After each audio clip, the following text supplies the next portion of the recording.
Hello friends, welcome to LS Academy for Technical Education. In today's video we will discuss about the concept of thrashing. Thrashing क्या होती है operating system में, कब thrashing आपकी create होती है और किस तरीके से हम उसको दूर करेंगे, उनके बारे में आज हम डिस्कस करते हैं। तो सबसे पहले हम डिस्कस करते हैं कि thrashing है क्या। तो पहले टेक्निकल डेफिनेशन देख लेते हैं, फिर उसका मीनिंग समझेंगे। तो technical definition of thrashing says it is a condition or a situation when the system is spending a major portion of its time। ये एक ऐसी कंडीशन या सिचुएशन है जिसमें आपका सिस्टम अपना मैक्सिमम टाइम स्पेंड कर रहा है किसमें, इन सर्विसिंग द पेज फॉल्ट को सर्विस करने में अपना टाइम स्पेंड कर रहा है, rather than actual processing done is very negligible. जबकि एक्चुअल जो प्रोसेसिंग हो रही है वो बहुत कम हो रही है। इसका मतलब है कि सिस्टम अपना ज़्यादातर टाइम किस में वेस्ट कर रहा है, पेज फॉल्ट को प्रोसेस करने में वेस्ट कर रहा है। एक्चुअल जो प्रोसेसिंग होती है सीपीयू के थ्रू वो आपकी बहुत कम हो पा रही है। जब ऐसी कंडीशन प्रोड्यूस होती है तो हम उसको क्या कहते हैं, थ्रेशिंग कहते हैं। इसको एक दो तरीके से और भी रिप्रेजेंट किया जा सकता है थ्रेशिंग को, वो भी हम देख लेते हैं। The first one definition is thrashing occurs when a process is spending more time in paging than executing. अगर कोई प्रोसेस अपना अधिकतर टाइम किसमें निकाल रहा है या किसमें वेस्ट कर रहा है, आपका पेजिंग में। पेजिंग का मतलब पेज फॉल्ट या पेज रिप्लेसमेंट और पेज सर्विसिंग से रिलेटेड जितना भी आपका पेजिंग से रिलेटेड वर्क है उसमें वेस्ट कर रहा है, रेदर देन एग्जीक्यूटिंग। जबकि होना क्या चाहिए, प्रोसेस को मेनली टाइम किस में देना चाहिए, एग्जीक्यूशन में। तो एग्जीक्यूशन में देने के बजाय अगर वो अपना मैक्सिमम टाइम किस में दे रहा है, पेजिंग रिलेटिंग एक्टिविटीज़ में, तो हम कहते हैं कि उस समय थ्रेशिंग इवेंट हो चुकी है। इसके अलावा एक तरीके से और कह सकते हैं, a system is thrashing if increasing the degree of multi programming. Thrashing condition arises होती है अगर डिग्री ऑफ मल्टी प्रोग्रामिंग बढ़ाने पर reduces the CPU utilization, CPU का यूटिलाइजेशन घट जाता है, तो हम मानते हैं कि हाँ भाई थ्रेशिंग हो चुकी है। नॉर्मली क्या होता है, अगर आपके सिस्टम में कम प्रोसेस हैं, एक या दो प्रोसेस है, ठीक है, यह एक ही प्रोसेस है, तो आप कहते हो सीपीयू का यूटिलाइजेशन कम हो रहा है, तो हम क्या करते हैं, और प्रोसेस डाल देते हैं, ठीक है, सीपीयू का यूटिलाइजेशन जिससे बढ़ जाए। ठीक है, सीपीयू का यूटिलाइजेशन बढ़ गया, फिर हमने और प्रोसेस इंट्रोड्यूस कर दिए। यानी हम क्या करते रहते हैं, हमारा पर्पस होता है कि सीपीयू का मैक्सिमम यूटिलाइजेशन हो, तो हम क्या करते हैं, देखते हैं अगर सीपीयू का यूटिलाइजेशन कम हो रहा है तो हम प्रोसेस पे प्रोसेस इंट्रोड्यूस करते रहते हैं, यानी कि मल्टी प्रोग्रामिंग की डिग्री हम बढ़ाते जाते हैं। तो होता क्या है थ्रेशिंग में कि शुरुआत में तो आप जैसे जैसे प्रोसेस बढ़ाओगे वैसे वैसे क्या होगा, आपका सीपीयू यूटिलाइजेशन बढ़ जाएगा।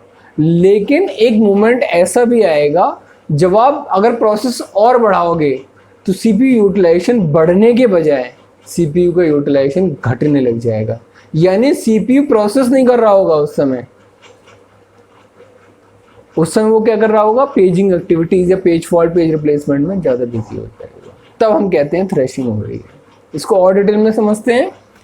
The operating system monitor CPU utilization. ये तो हमें पता है ऑपरेटिंग सिस्टम सीपीयू यूटिलाइजेशन को मॉनिटर करता रहता है, कम है या ज़्यादा है। If CPU utilization is too low, अगर सीपीयू यूटिलाइजेशन लो है, we increase the degree of multi programming by inserting new process in the system. हम देखते हैं कम हो रहा है, डिग्री ऑफ मल्टी प्रोग्रामिंग कैसे बढ़ा सकते हैं, नए प्रोसेस को इंट्रोड्यूस करके।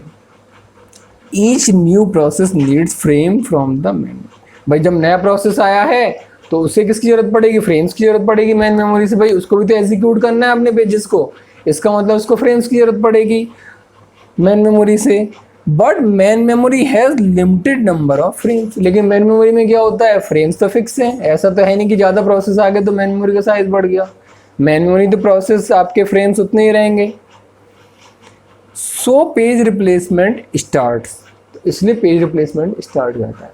भाई जैसे जैसे नए प्रोसेस आएंगे, हर प्रोसेस को अपने पेजेस के लिए फ्रेम्स की ज़रूरत पड़ेगी, तो वो क्या करेगा, मेन मेमोरी के पास तो फिक्स पेजेस हैं, तो वो क्या करेगा प्रोसेस कि मेन मेमोरी में किसी दूसरे प्रोसेस के पेज को हटाकर उन्हें तो भेज देगा सेकेंडरी में, और वहाँ से अपने वाले पेजेस को लाकर वो क्या कर देगा, उस फ्रेम में डाल देगा।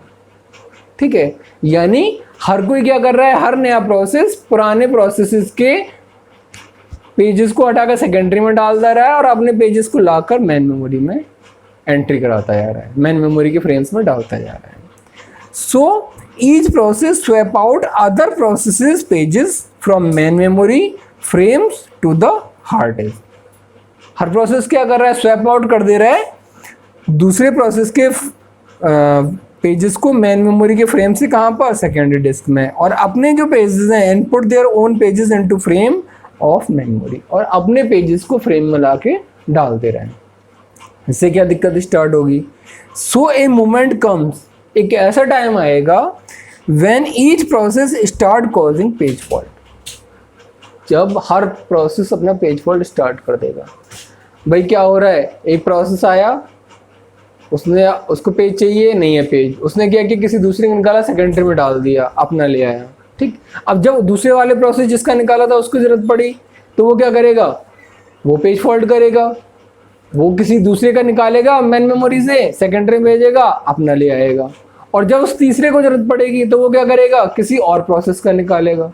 तो एक टाइम ऐसा आएगा कि जब हर कोई प्रोसेस पेज फॉल्ट करने लग जाएगा बहुत जल्दी, और जब कोई पेज फॉल्ट करने लग जाएगा बहुत जल्दी तो सिस्टम में क्या होगा, पेज फॉल्ट बहुत ज़्यादा होने लग जाएंगे.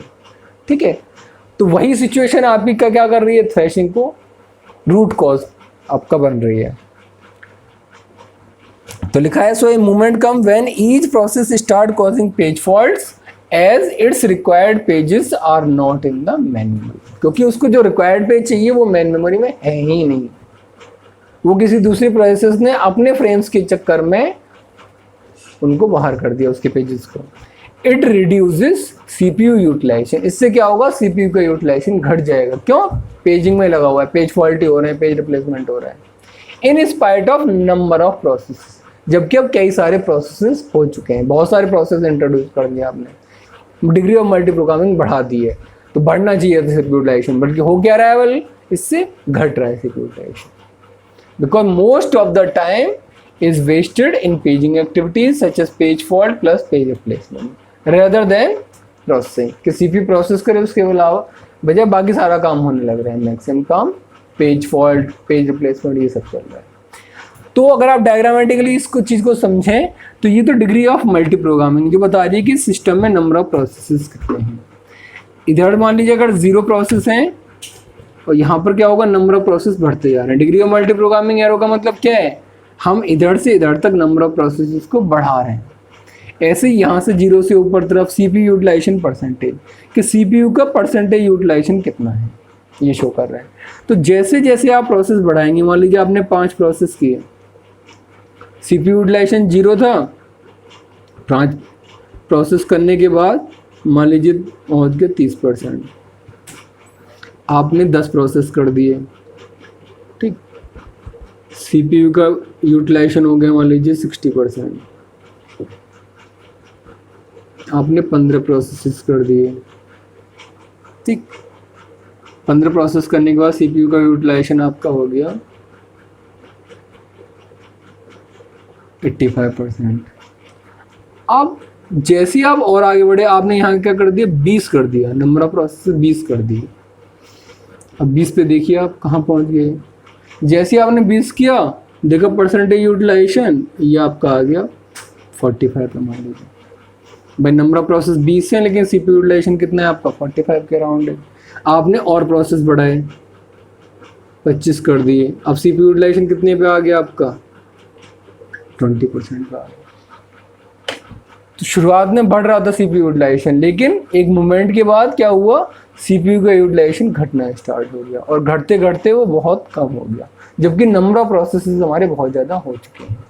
तो इसके पीछे जो रीज़न था वो क्या था कि हर प्रोसेस पेजिंग एक्टिविटीज़ में बिजी हो गया है.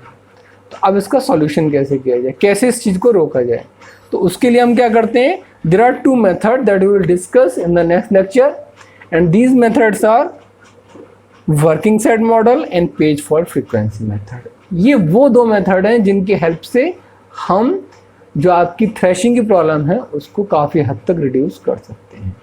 ठीक है, तो I hope now the concept of thrashing is clear to everybody. If anybody has doubt, he or she can ask in the comment section. Thank you so much.